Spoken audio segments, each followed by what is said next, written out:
Welcome to the ArmaniTalks YouTube channel. I'm your host, ArmaniTalks. In this channel, I'm covering communication skills for you to level up your way with words and become much more articulate. In today's episode, we are entering the land of mindset, and we are going to be dissecting the psychology of going bald. If you're ready and excited for this talk, go and drop that like for me right on below and stay subscribed to the channel to stay updated with the latest talks on communication skills. Now, you may be thinking, what's this guy doing talking about going bald? I mean, unless he is doing great CGI, I see a head full of hair on him. What's up with this? Well, let me explain two different stages of my life. When I was 16 and when I was 21. When I was 16 years old, I really wanted to look like the rapper Eminem. At that time, Eminem was on top of the world, and I just felt like I could identify with him. I mean, most of my friends in school, they were like the gangsters, you know what I'm saying? I used to wear the baggy clothes. I used to, lose my belt, try to hold my pants up. I tried to look like this gangsta image. And I thought Eminem's haircut was something that I could easily accomplish. So whenever I would go to the barber, I'm like, hey, cut it super short, man. Give me a buzz cut. And the barber would give me the buzz cut. Later on, what the barber would do was he would cut my hair so freaking short that it actually looked like I was bald. And whenever I looked as though I was bald, I felt good. It felt like I looked more like a gangsta. And this was when I had a positive emotion of going bald. Now, fast forward to age 21. One day, I come back from my barber, and at this point, I do not have the buzz cut. I have spikes. I'm over here taking a shower, and once I get out, I notice that this area feels very light. I check my mirror there, and there's a big bald spot. I immediately call my barber. I'm like, hey, you gave me a bald spot.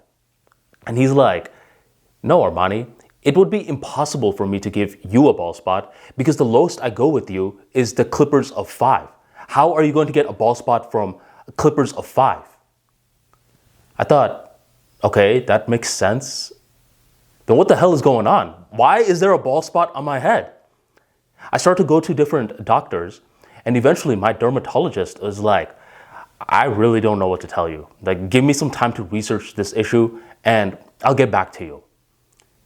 When she said, I'll get back to you, and she didn't know what the heck was going on, I kid you not, I was terrified. At age 21, I started to have thoughts that I was going to go bald, and I was so freaking nervous. I didn't want to go bald.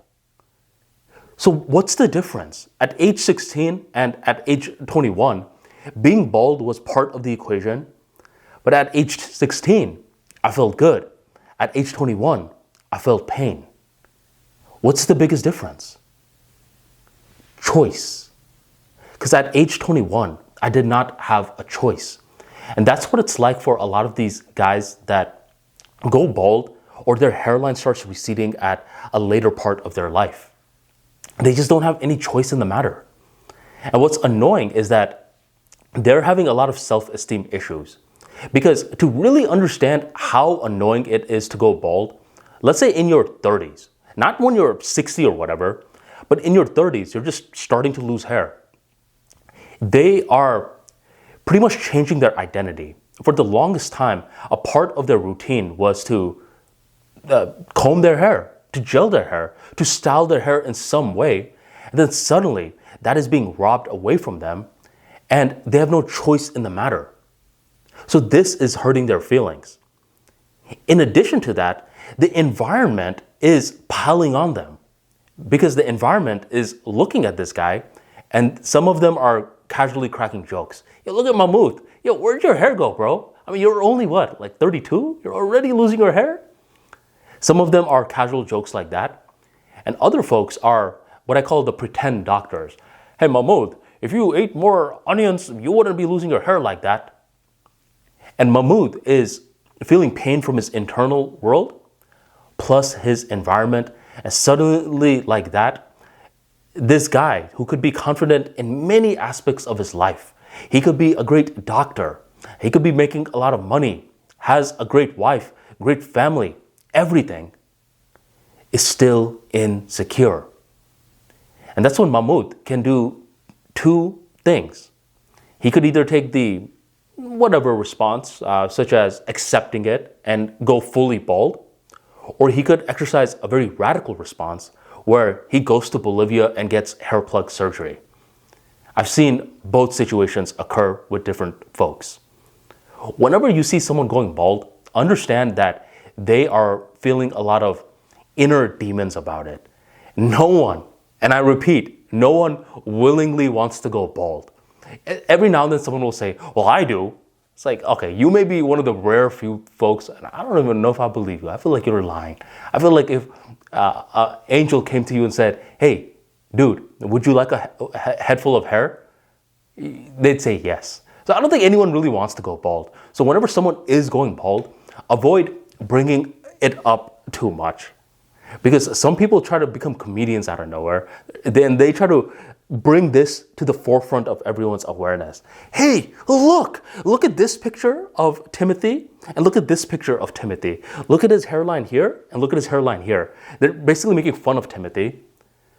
And Timothy remembers, because Timothy at this point is going through a very tough moment. When you see someone going bald, avoid being a comedian or a fake doctor out of the blue, because it's really stabbing at them. And who knows, like physical looks, there's certain things that are beyond our control. So you may be laughing at this guy for going bald, but who knows what happens to you in the future. That's all I'm saying. Thank you very much for joining the ArmaniTalks YouTube channel, and stay subscribed, hit that bell notification to watch more of my videos. Thank you.